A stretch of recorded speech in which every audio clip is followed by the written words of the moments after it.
I have a lot of friends down there, really good people, and they're terrified. They're legitimately scared of what's happening down there.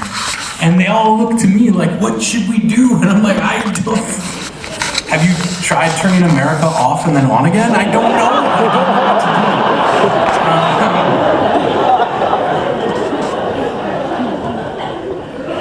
But it's like, I spent a good deal of last year in a hospital, your hospital actually, and it gave me a chance to think about a lot of things. And one of the things I thought about was choices. And how it feels like these days we don't have a lot of time to make choices that are right for us. We're expected to decide things right there, and so we make the choice that's best for the immediate. We don't think 7 generations ahead, which is really what we should be doing. We don't think what's best for us in the long term. And so that traps us into lives then that we are unable to escape from. And I wonder if maybe the reason we're facing so much depression now is because people aren't given the time they need to make choices. Everybody's facing a challenge. Everybody has their own particular mountain that they're trying to scale.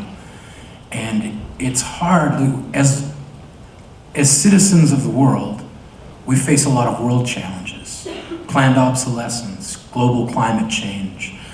There's a long list of things going on that we need to fix. But it feels like we can never get to those problems because we're so weighed down with our own personal problems. And so I wanted to read you guys something that hopefully it acknowledges the fact that it's difficult work, but hopefully will bolster your spirits when you go to face your next challenge, whatever that might be. If you think it will be easy, if you think the path will be laid out before you, or that the trail will have previously been blazed, all obstacles cleared, every footstep pioneered by those who have gone before you. If you think that every barricade will have been dismantled, or that every wall will have been removed. If you think pressing your hands under the wet cement of a foundation will prove to the world you have left your mark upon it. If you think the grit under your fingernails is evidence that you have done enough, or that your rough and calloused hands offer sufficient testimony that you have earned rest. If you think the test will be anything less than an essay question aimed at unearthing the answer of how much your heart can bear, you will be disappointed. It will require more than that. There will be no welcome mat waiting to greet you at the foot of this mountain. No medal to pin upon your chest when this is done. You will have won nothing by crossing this finish line. It exists only to task you with discovering how much deeper you can go. It will insist that you drill past the I don't know that has stood stubbornly in your way since the instant you first wondered if you could. It will burden you with the charge of bringing to the surface an understanding of the misunderstood, the excavation of an answer to the question, what now? How do we keep going in a world where the hellos are outweighed by the goodbyes? How do you train yourself to know that you have to battle through the fall if you ever expect to rise?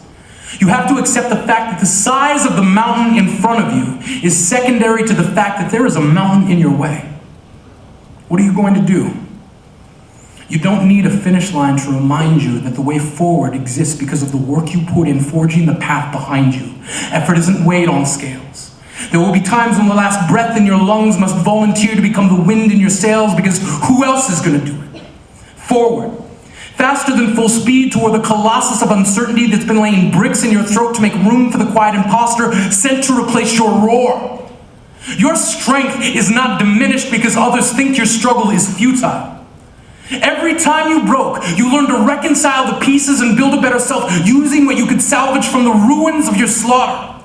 Your alma mater was a school of thought where the lessons were taught in reverse. Test first, instruction later.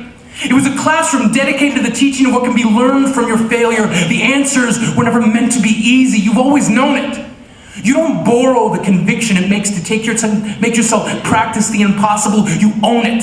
The heaviest thing you will ever have to lift are your own spirits. They will at times be weighted down with the terrible gravity that is doubt. They will at times refuse to man the lighthouse meant to steer you clear from disaster. You will never master being whole without first knowing that some of the pieces we lose stay lost. And sometimes the cost of moving forward is having to leave behind that part of yourself and learn to exist without it, to face down whatever mountain is in your way, but then to do what you're going to do about it.